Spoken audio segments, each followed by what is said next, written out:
into something that demands very, very, very careful examination.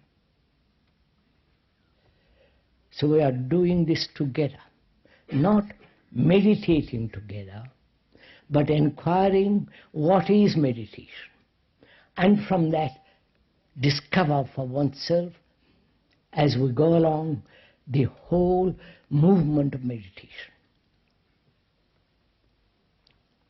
Is this all right?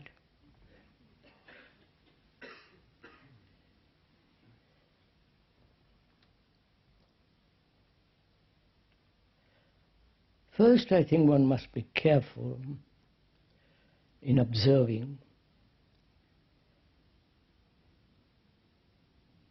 that meditation is not something that you do.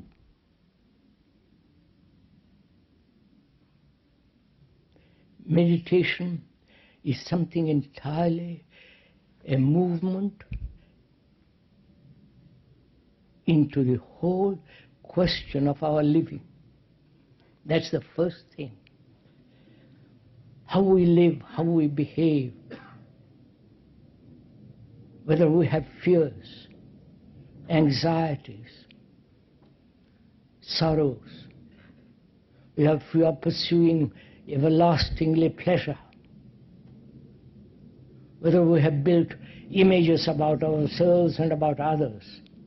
We must, that is part of our life, and in the understanding of that life and of those various issues involved in life and being free from those, actually being free, then we can proceed to inquire into what is meditation.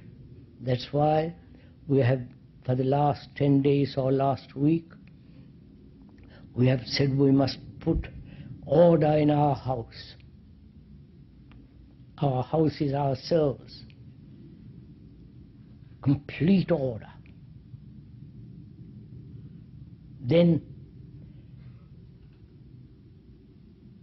when that order is established, not according to a pattern, but when there is understanding, complete understanding of what is disorder, what is confusion, why we are in contradiction in ourselves, why there is this constant struggle between the opposites, and so on, which we have been talking about for the last 10 days or last week.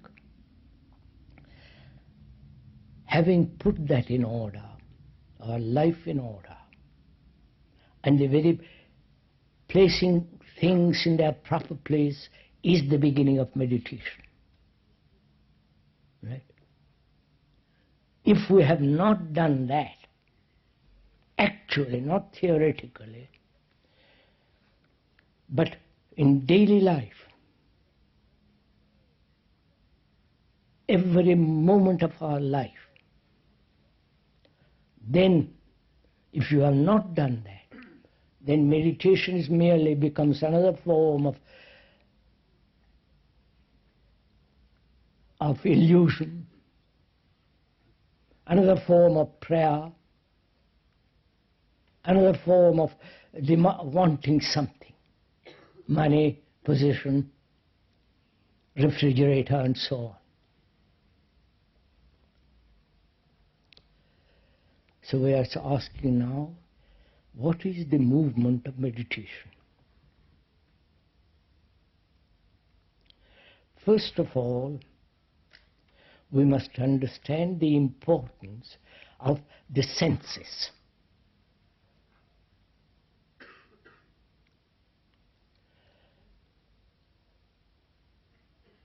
Most of us react or act according to the urges, demands, and the insistence of our senses. And those senses never act as a whole, but only as a part. Right? Please understand this. if you don't mind inquiring into this little more for yourselves, talking over together, that all our senses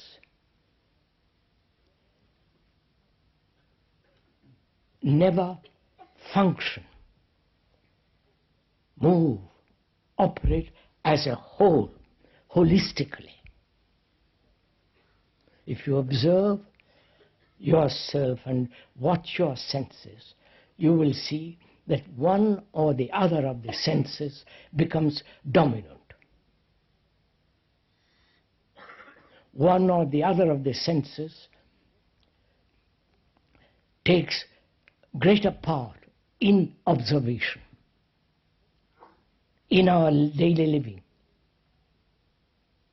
So there is always imbalance in our senses. Right? May we go on from there? Now, is it possible, this is part of meditation, what we are doing now. Is it possible for the senses to operate as a whole?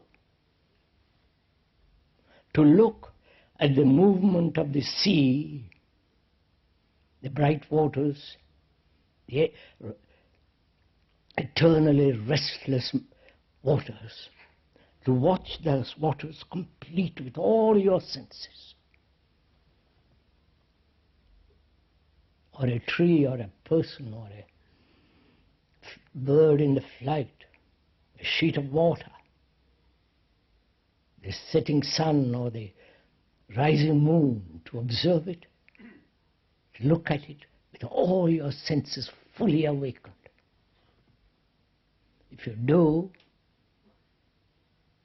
then you discover for yourself, I'm not telling you, I'm not your authority, I'm not your guru, you're not my followers.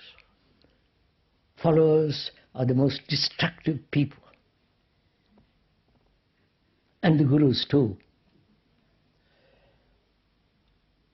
If you observe this, operation of the whole senses acting, you'll find there is no center from which the senses are moving. Are you trying this as we are talking over together?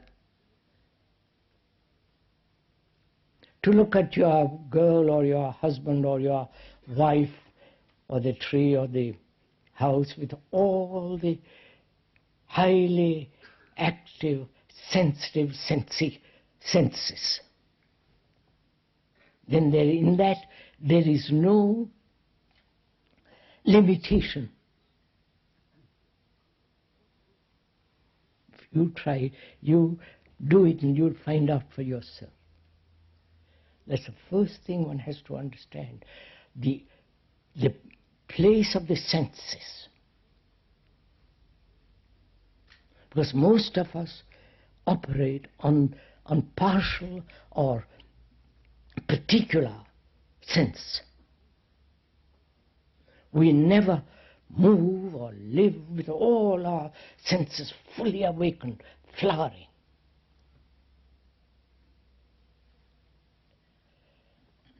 Because as most of us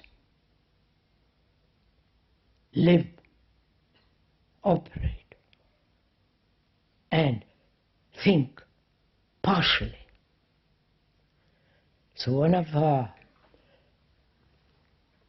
inquiries into this is for the senses to function fully and realize that the importance and the illusions that senses create. Are you following what this? And to give the senses their right place, which means not suppressing them, not controlling them, not running away from them, but to